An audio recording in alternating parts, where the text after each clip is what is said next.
Hi everyone, రేపే Navodaya 6th class సంబంధించిన entrance exam. So ఈ వీడియోలో మనం ఏం చేద్దామంటే రేపు ఎగ్జామ్ లో స్టూడెంట్స్ మంచి మార్కులు సాధించాలంటే ఏం చేయాలి, సో దీని గురించి మనం డిస్కస్ చేసుకుందాం. అయితే చాలా మంది అనుకునేది ఏంటంటే, సార్ మంచి మార్కులు రావాలంటే బాగా ప్రిపేర్ అవ్వాలని చెప్పంటారు. కరెక్టే, మీరు చెప్పింది. మంచి మార్కులు రావాలంటే బాగా ప్రిపేర్ అవ్వాలి, కానీ ప్రిపరేషన్ ఒకటే సరిపోదు. సో అది కాకుండా మనం కొన్ని పాయింట్స్ మైండ్ లో పెట్టుకొని రేపు ఎగ్జామ్ రాయాలి. సో ఎందుకంటే మనం ప్రాక్టికల్ ఒక పాయింట్ ఆలోచిద్దాం. ఏంటి ఆ పాయింట్ అంటే, సో ఈ 6th క్లాస్ ఎగ్జామ్ రాసే స్టూడెంట్స్ ఎవరైతే 5th క్లాస్ చదువుతూ ఉన్నారో, అంటే 5th క్లాస్ చదువుతున్న స్టూడెంట్స్ రాస్తారు. అంటే చిన్నపిల్లలే కదా. సో చిన్నపిల్లలు మనం ఎంత బాగా ప్రిపేర్ చేయించినా, ఎంత బాగా ప్రాక్టీస్ చేయించినా, రేపు ఎగ్జామ్ లో వాళ్ళకి తెలిసి తెలియక మినిమం డ్యామేజ్ అనేది చేస్తారు. సో ఈ మినిమం డ్యామేజ్ ఏమీ లేకుండా మంచిగా ఎగ్జామ్ రాసి మంచిగా మార్కులు సాధించాలంటే, సో ఇప్పుడు నేను కొన్ని పాయింట్స్ చెప్తాను. సో పాయింట్స్ వినండి. అవి మీకు నిజంగానే ప్రాక్టికల్ కరెక్ట్ గా అనిపిస్తే మాత్రం ఒకసారి ఫాలో అవ్వండి. సో ఇప్పుడు ఆ పాయింట్స్ ఏంటో చెప్తే జాగ్రత్త వినండి. చాలా చాలా ఇంపార్టెంట్ ఈ వీడియో. సో దీన్ని మనం ఏమని చెప్తుంటే లాస్ట్ మినిట్ టిప్స్ చూడండి. సో ఫస్ట్ ఓఎంఆర్ గురించి డిస్కస్ చేసుకున్నాం. మనందరికీ తెలిసింది ఏంటి, రేపు ఎగ్జామ్కి వెళ్ళినప్పుడు మన పిల్లలకి ఒక క్వశ్చన్ బుక్లెట్ ఇస్తారు, అలాగే పింక్ కలర్ లో ఉండే ఒక షీట్ ఇస్తారు. పింక్ కలర్ లో, ఆ పింక్ కలర్ లో ఏముంటుంది, మనకి 80 క్వశ్చన్స్ నెంబరింగ్ వేసి ప్రతి క్వశ్చన్ కూడా ఏబిసిడి అని ఆప్షన్స్ ఉంటాయి కదా. సో ఈ పింక్ కలర్ లో ఉండే ఫామ్ ని మనం ఏమని చెప్పిస్తుంటే ఓఎంఆర్ అంటారు. సో నేనేమంటానంటే ఈ ఓఎంఆర్ షీట్ ని హార్ట్ అండ్ సోల్ అంట నవోదయ ఎగ్జామ్ కి. Not only Navodaya exam, A competitive exam తీసుకున్నా సరే ఓఎంఆర్ షీట్ ని హార్ట్ అండ్ సోల్ అని చెప్పి పిలుస్తాం. చాలా చాలా ఇంపార్టెంట్. సో ఈ ఓఎంఆర్ ని మనం చాలా కేర్ఫుల్ గా హ్యాండిల్ చేయాలి. సో మీరు కూడా పేరెంట్స్ కి మీరు ఏం చేస్తారంటే పిల్లలు చెప్పండి, వాళ్ళకి తెలియదు, వాళ్ళకి ఓఎంఆర్ షీట్ వాల్యూ తెలియదు. సో మీరు చెప్పండి. So first of all OMR sheet ని మనకి ఎలాగైతే ఇస్తారో, సో దాని మీద ఎలాంటి రఫ్ వర్క్ కూడా చేయకూడదు. ఈ పాయింట్లు చెప్పండి. ఓఎంఆర్ షీట్ మీద ఎలాంటి రఫ్ వర్క్ కూడా చేయకూడదు. నెక్స్ట్, చిన్న చిన్న గీత కూడా పడకూడదు. ఒకవేళ చిన్న గీత పడినా సరే ఈ ఓఎంఆర్లు ఏవి కూడా హ్యూమన్ కరెక్షన్స్ కాదండి. అంటే ఏంటి, హ్యూమన్ ఎవరు కూడా ఇవన్నీ కూడా కరెక్షన్ చేయరు, మిషన్ అనమాట. సో ఆ మిషన్ లో ఓఎంఆర్ షీట్ లో పెడతారు, అవి స్కాన్ చేసుకుంటాం. సో మనకి ఓఎంఆర్ షీట్ మీద రఫ్ వర్క్ చేయకూడదు. రెండోది, ఎలాంటి చిన్న పెన్న గీత పడకూడదు. మూడోది, చిన్న ఫోల్డింగ్ కూడా జరగకూడదు. సో ఫస్ట్ ఈ 3 పాయింట్స్ కూడా పిల్లలు చెప్పండి. నెక్స్ట్ ఏం చేయాలంటే, మనం ఎంత బాగా ప్రిపేర్ అయినా మనం ఫస్ట్ ఏం చేస్తాము, క్వశ్చన్ బుక్ లెట్ లో 80 క్వశ్చన్స్ ఉంటాయి. మీరు 80 క్వశ్చన్స్ కూడా క్యాలిక్యులేషన్ చేసేసి ఆ 80 క్వశ్చన్స్ సంబంధించిన ఆన్సర్స్ అన్ని కూడా మనం క్వశ్చన్ బుక్ లెట్ లో టిక్లు పెట్టుకుంటాం. ఫస్ట్ క్వశ్చన్ సి వచ్చింది, సెకండ్ క్వశ్చన్ కి బి వచ్చింది, ఇలా టిక్లు పెట్టుకుంటాం కదా. సో అది గొప్ప కాదు. 80 బాగా ప్రిపేర్ అయ్యి 80 క్వశ్చన్స్ సాల్వ్ చేయడం గొప్ప కాదు. ఆ సాల్వ్ చేసిన ప్రతిదీ కూడా తీసుకొచ్చి ఓఎంఆర్ లో మనం ఏం చేస్తాం, బబ్లింగ్ చేయాలి.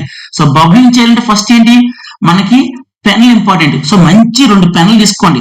సో నేను ఆల్రెడీ మీకు లాస్ట్ వీడియోలో చెప్పాను. ఏమని చెప్పినాం, బ్లూ గానీ బ్లాక్ అని ఏ కలర్ అయినా పర్లేదు, బట్ నా పర్సనల్ సజెషన్ అయితే మాత్రం బ్లాక్ కలర్ పెన్లు తీసుకెళ్ళండి. అవి కూడా డార్క్ గా ఉండాలి.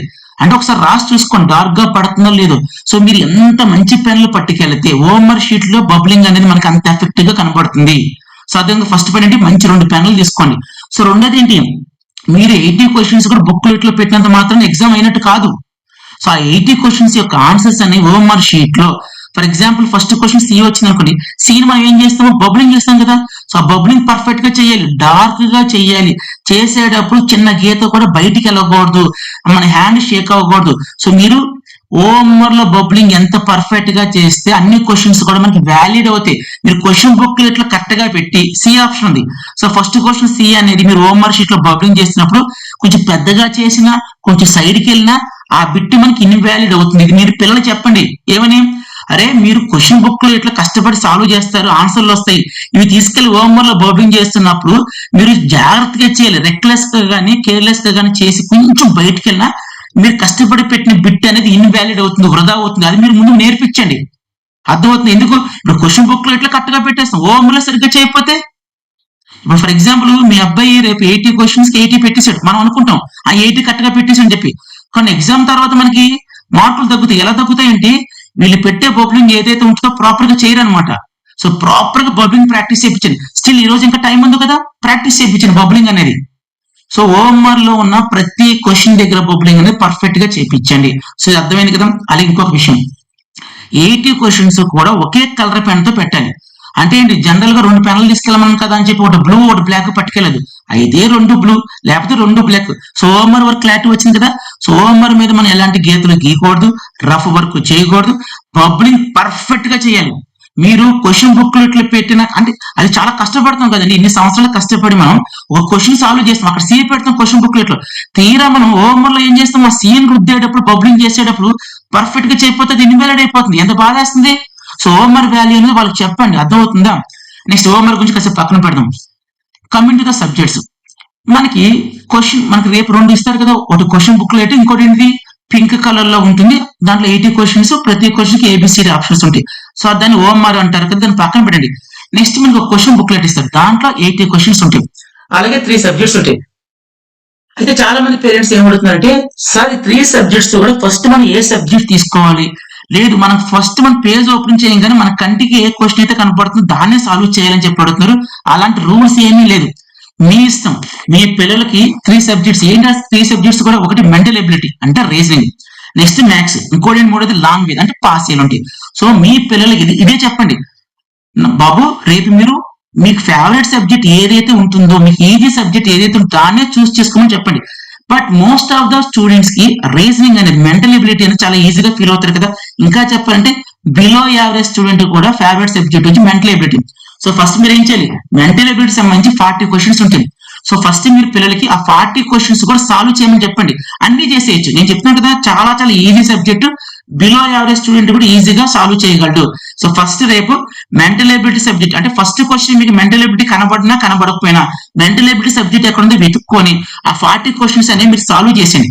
సాల్వ్ చేసిన తర్వాత మీరు బుక్లెట్ లో ప్రతి క్వశ్చన్ కూడా టిక్ పెట్టుకుంటారు కదా, ఆప్షన్ ఇది వచ్చింది ఇది వచ్చింది అని చెప్పి, అవన్నీ తీసుకెళ్లి ఆఫ్టర్ మెంటల్ ఎబిలిటీ 40 క్వశ్చన్స్ అయిపోగానే ఓఎంఆర్ షీట్ ఓపెన్ చేసుకొని మనం ఎక్కడి నుంచి సాల్వ్ చేసాం అంటే ఫస్ట్ క్వశ్చన్ నుంచి సాల్వ్ చేసామా, ఫస్ట్ క్వశ్చన్ సాల్వ్ చేస్తే ఓఎంఆర్ లో కూడా ఫస్ట్ క్వశ్చన్ నుంచి మనం ఏం చేయాలి, బబ్లింగ్ చేయాలి. అలా కాకుండా 41 నుంచి ఉంది నెంబరింగ్ చూసుకోండి, అర్థమైందా. సో ఆ విధంగా నెంబరింగ్ చూసుకొని మీరు ఆ రెస్పెక్టివ్ ఏవైతే ఆప్షన్స్ ఉంటాయో ఆ ఆప్షన్స్ బబ్లింగ్ చేసేది. సో ఇక్కడ ఒక సబ్జెక్ట్ అయిపోయింది. అందరూ కూడా దయచేసి ఫస్ట్ మెంటల్ ఎబిలిటీ మాత్రమే చూస్ చేసుకోండి. చాలా చాలా ఈజీ సబ్జెక్ట్, 40 క్వశ్చన్స్ పక్కన పడేయండి, లేపండి. సో పక్కన నెక్స్ట్ ఇంకేంటి, మ్యాథ్స్, తర్వాత లాంగ్వేజ్. మీ ఇష్టం, లాంగ్వేజ్ తీసుకున్నా మీ ఇష్టమే, మ్యాథ్స్ తీసుకున్న సెకండ్ సబ్జెక్ట్ కింద మీరు ఏదైనా తీసుకోవచ్చు. బట్ నన్ను అడిగితే మ్యాథ్స్ తీసుకున్న పని అయిపోద్ది. ఎందుకంటే మీకు నవోదయలో సీట్ రావాలంటే maths is the deciding subject. Maths లో ఎవరైతే స్కోర్ చేస్తారో వాళ్ళ సీట్ అనేది కన్ఫర్మ్ వచ్చేస్తుంది. సో ఫస్ట్ మ్యాథ్స్ తీసుకోమండి. సో మ్యాథ్స్ గురించి ఒక స్ట్రాటజీ చెప్తాను, జాగ్రత్త అండి. సో మ్యాథ్స్ లో ఎన్ని క్వశ్చన్స్ ఉంటాయండి, 20 కదా, అఫ్ కోర్స్ 20 క్వశ్చన్స్ ఉంటాయి. సో పేపర్ అనేది ఈజీగా ఇచ్చినా, టఫ్ గా ఇచ్చినా, మీడియం గా ఇచ్చినా 10 నుంచి 15 క్వశ్చన్స్ అనేవి ఈజీగా ఉంటాయి. ఆ పేపర్ ఎలాగ ఇచ్చినా సరే. ఇప్పుడు 15 వద్దు, ఒక 10 అనుకున్నాం. సో 20 క్వశ్చన్ లో 10 క్వశ్చన్స్ అనేవి డెడ్ ఈజీగా ఉంటాయి. సో మీరు మీ పిల్లలకి ఏం చెప్పాలంటే, బాబు మ్యాథ్స్ సబ్జెక్ట్ ఓపెన్ చేసినప్పుడు ఫస్ట్ క్వశ్చన్ కనబడింది కదా అని చెప్పి అది చేసుకొని కూర్చోదని చెప్పకండి. ఏమని చెప్పాలి, ఆ మ్యాథ్స్ 20 క్వశ్చన్ లో కూడా మీకు ఈజీగా అనిపించిన క్వశ్చన్స్ ఒక 10 ఉంటాయి. ఆ 10 క్వశ్చన్స్ ఫస్ట్ ఆన్సర్ సాల్వ్ చేసామని చెప్పండి. తర్వాత నేను చెప్తాను, 20 క్వశ్చన్ లో ఒక 10 క్వశ్చన్స్ అనేవి ఈజీగా ఉంటాయి. ఆ 10 క్వశ్చన్స్ అనేవి ఎత్తుక్కొని నాకు ఈ క్వశ్చన్ వచ్చు, నెక్స్ట్ క్వశ్చన్ రాదు, థర్డ్ క్వశ్చన్ నాకు ఈజీగా ఉంది. సో వాళ్ళకి ఏవైతే ఈజీగా అనిపిస్తాయో ఆ క్వశ్చన్స్ ఫస్ట్ సాల్వ్ చేయమని చెప్పండి. మినిమం 10 క్వశ్చన్స్ ఉంటాయి. సాల్వ్ చేస్తాం కదా, ఆ 10 క్వశ్చన్స్ కి కూడా బబ్లింగ్ చేసామని చెప్పండి. ఈ బబ్లింగ్ చాలా జాగ్రత్తగా చేయాలి. మనం ఫర్ ఎగ్జాంపుల్ 43rd క్వశ్చన్ ఈజీగా ఉందనుకోండి, అది సాల్వ్ చేసాం.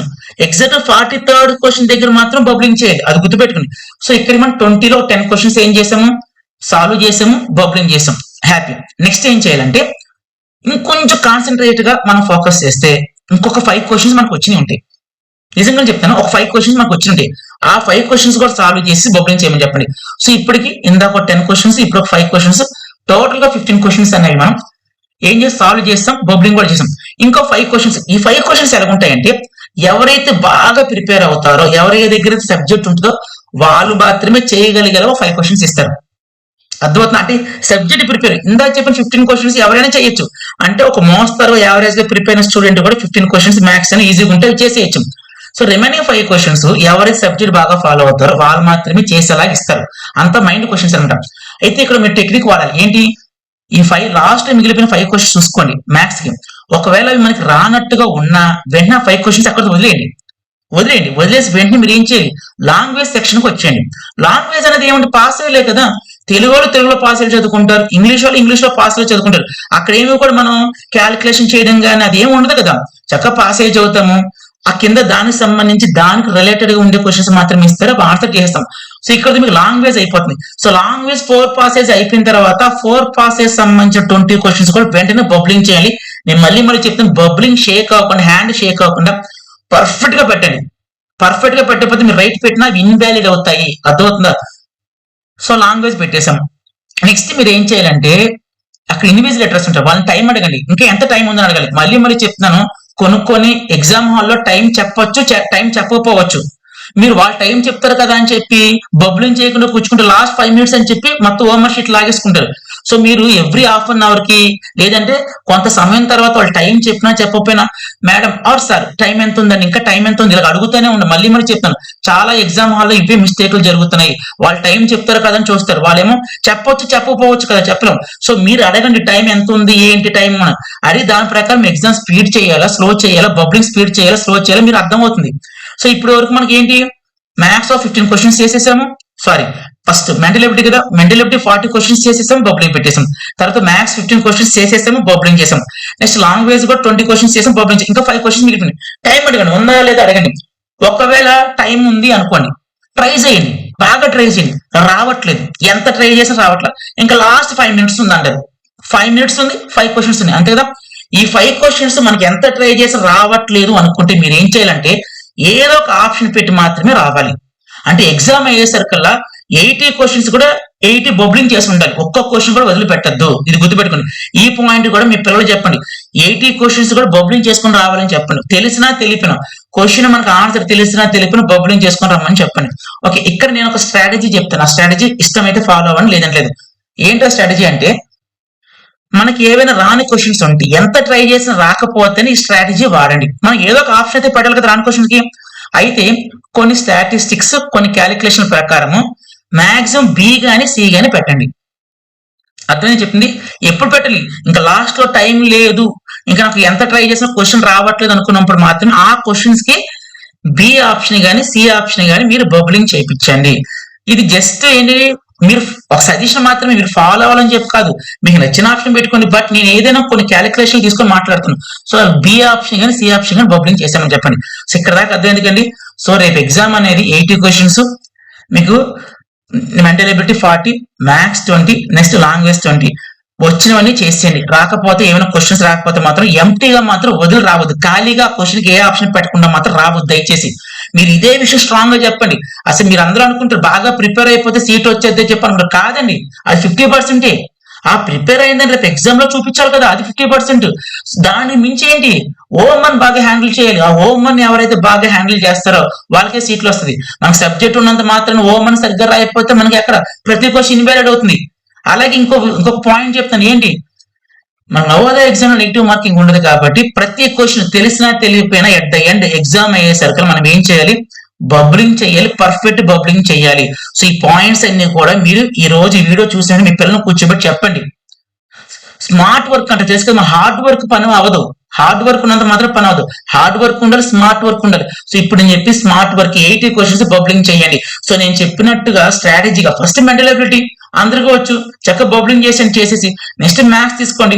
మీరు బిలీవ్ చేయకపోయినా 20 to 50 క్వశ్చన్స్ చాలా ఈజీగా ఉంటే అవి చేసేయండి. ఒక 5 క్వశ్చన్స్ అట్టి పెట్టండి, పక్కన అట్టి పెట్టి వెంటనే మీరు లాంగ్వేజ్కి వచ్చేయండి. లాంగ్వేజ్ మొత్తం చేసేయండి. ఆ లాస్ట్ లో మీరు ఏం చేయాలి, మ్యాథ్స్ కి వెళ్ళి మళ్ళీ 5 క్వశ్చన్స్ తీసుకొని ట్రై చేయండి. కానీ ట్రై చేసే ముందు టైం అడగండి.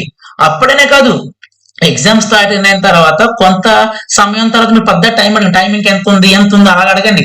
మన ఎగ్జామ్ టైమింగ్స్ ఏంటి, 11:30 నుంచి 1:30. మీరు వన్స్ మీ చేతికి వాచ్ లో మీ టైం తెలియదు ఎంత ఉందో ఏంటి మీరు అడగాలి. అడగకే చాలా మంది కూడా మిస్టేక్లు చేసుకొస్తున్నారు. ఒకవేళ ఇన్విజిలేటర్స్ చెప్తే వెళ్ళనుకుంటు, చెప్పకపోయినా మీ పిల్లలకి మీరు చెప్పండి, టైం అడగండి. ఎందుకంటే టైం చాలా వాల్యుబుల్ అండి. చాలా మంది ఏం చేస్తారంటే టైం ఉంది కదా అని చెప్పి క్వశ్చన్ బుక్ లో అన్ని టిక్ పెట్టుకుని ఖాళీ కూర్చుంటారు. తీరా వాళ్ళు వచ్చి లాస్ట్ 5 minutes అయినా సరే చెయ్యి అంతా షేక్ అయిపోయి బబ్లింగ్ అంతా చెడగొడతారు. స్మార్ట్ వర్క్ చేయండి, అర్థమైందా. సో అందు గురించి 80 క్వశ్చన్స్ బబ్లింగ్ పడేలాగా మీరు ప్లాన్ చేయండి. సో మళ్ళీ చెప్తున్నా, నేను బి ఆప్షన్ సి ఆప్షన్ పెట్టమన్నాను కదా అని చెప్పి రేపు పొద్దున కీ చూసుకున్నప్పుడు ఒరే నువ్వు బీసీ పెట్టమన్నావు, కీలో మాకు ఈ లేవు అని చెప్పి నన్ను తిట్టుకోకండి. ఇది జస్ట్ ఎలాగైనా మీ పిల్లలు ఏదో ఒక ఆప్షన్ పెట్టాలి కదా. బట్ ఈ బీసీ ఎందుకు పెట్టమంటున్నారంటే కొంతమంది ఎవరైతే కాంపిటేటివ్ ఎగ్జామ్స్ రాస్తారో వాళ్ళకి తెలుస్తుంది. మాక్సిమం కాంపిటేటివ్ ఎగ్జామ్స్ లో చాలా ఆప్షన్ బీసీతో వస్తాయి అనమాట. సో అర్థమైంది కండి. సో విధంగా రేపు ఎగ్జామ్ అయితే రాయండి, బాగా రాయండి, టెన్షన్ పడద్దు. సో ఎవరైతే ప్రిపేర్ అవుతారో ప్రిపేర్ అయిన కూడా మీరు డ్యామేజ్ చేయకండి, స్మార్ట్ గా రాయండి. నేను చెప్పిన ఏవైతే టెక్నిక్స్ టిప్స్ ఉన్నాయో అవి ఫాలో అవ్వండి. సో రేపు ఎగ్జామ్ రాసి ఆల్ నవోదయ స్టూడెంట్స్ కి మా ఓకే మాస్టర్ కోచింగ్ సెంటర్ తరఫున ఆల్ ది బెస్ట్, బాగా రాయండి. సో రేపు ఎగ్జామ్ అవగానే మీకు నేను కీ కూడా షేర్ చేస్తాను. సో కొంచెం టైం ఉంటే మాత్రం ఈ రోజు హోంవర్క్ షీట్ కొంచెం బబ్లింగ్ ప్రాక్టీస్ చేయించారా. పెన్లు మంచి తీసుకోండి, చాలా చాలా ఇంపార్టెంట్. పెన్లు హోంవరే, సబ్జెక్ట్ ఏముందండి, సబ్జెక్ట్ అనేది మీ పిల్లల దగ్గర ఎలాగో ఉంటది, దాన్ని రేపు ఎలాగో ఓపెన్ చేస్తారు సబ్జెక్ట్ ని. మెయిన్ ఏంటి, పెన్లు మంచిగా అవ్వాలి. పెన్లు మంచిగా లేకపోతే డల్గా ఉంటే మళ్ళీ అన్ని బిట్స్ ఇన్వాలిడ్ అవుతాయి. సో హోంవర్క్ చేసినప్పుడు కొంచెం జాగ్రత్త చెప్పండి, పక్క రాకుండా చూసుకోమని చెప్పండి. ఎందుకంటే కరెక్ట్ చేసినా ఆ బిట్లని ఇన్వాలిడ్ అవుతాయి. సో అర్థమైంది కండి. సో అందరికీ కూడా all the best. So video అందరికి అర్థం చెప్పనుకున్నాను. వీడియో లైక్ చేయండి, కామెంట్ చేయండి, అలాగే మన ఛానల్ సబ్స్క్రైబ్ చేసుకోవచ్చు, ఛానల్ సబ్స్క్రైబ్ చేయండి. Thank you so much and by.